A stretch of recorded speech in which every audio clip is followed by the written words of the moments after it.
So hello everyone, my name is Jeannie Solomon. I'm the Nutrition and Wellness Coach at the PJCC in Foster City. Today I'm going to talk a little bit about oil. As a health educator, I get a lot of questions about which oils to use for different cooking, different ways of cooking. So we're just going to go through a few of the oils that I like to cook with the most, and then kind of talk about which is better for cooking and which is better for just eating on salads or having cold. So let's talk a little bit about olive oil. Olive oil, again, is one of the healthiest oils in the world. It's long been touted as one of the healthiest oils in the world. It is part of the Mediterranean diet, which is considered to be a very heart-healthy and cancer-preventative diet, and also is very slimming when you have olive oil in your diet.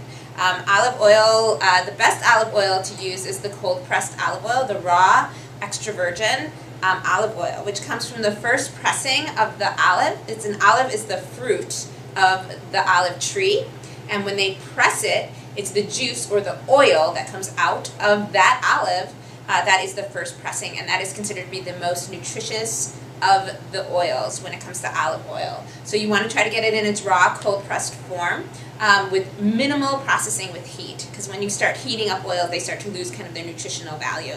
Olive oil is very anti-inflammatory. It has vitamin E, vitamin K. It's good for your heart. It's good to prevent cancer.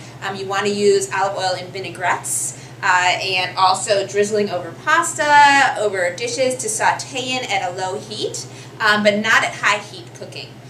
When we talk about oil and the different ways of cooking with oil, what we're talking about is the smoke point of oil. So this is the point at which the oil, the temperature at which the oil begins to burn or starts to emit some smoke from the pan.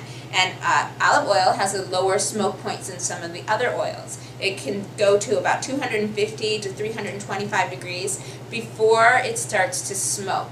Once it starts smoking, you lose the nutritional value of it. It also becomes somewhat rancid, and the flavor is just gone.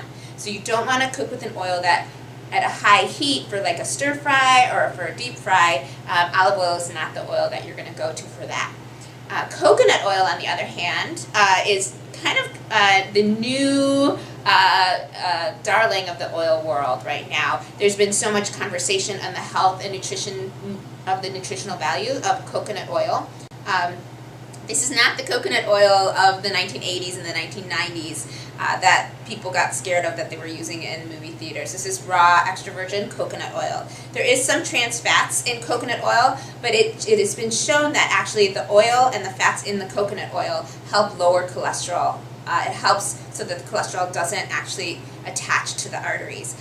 People are using coconut oil these days in all sorts of forms, in smoothies, in cooking, sauteing. There's a very high smoke point in coconut oil. So coconut oil is a great one for doing stir fries. It's a great one for doing more high-level cooking, roasting your vegetables in the oven, that type of thing. If you're going to be at 400 degrees, you don't want to use olive oil, but you can definitely use coconut oil.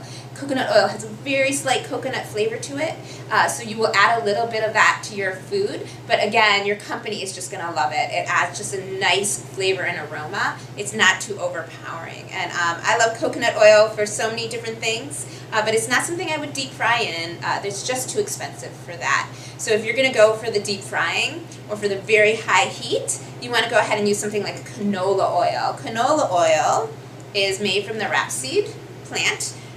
It is a cheaper, so more budget-friendly oil. It can be bought in larger quantities, and you can go ahead and deep fry in canola oil and not worry about the trans fats. It's a plant-based oil, and so it's not going to be bad for your heart health. It does add calorically, so anytime you have fried foods, it's going to add to your caloric value of your day. So if you're watching your calories, you don't want to have too much fried food. But canola oil has a very high smoke point, so you can go ahead and get it up to the 400 degrees, and it's perfect for cooking at very, very high levels.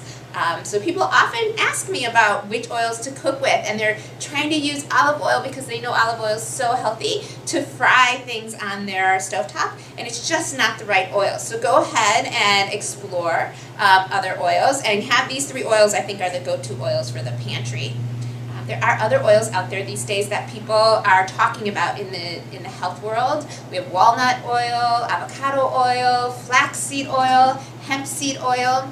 They all have their different nutritional values to them. A lot of them have omega-6s and omega-3s, which is really anti-inflammatory, wonderful for your health.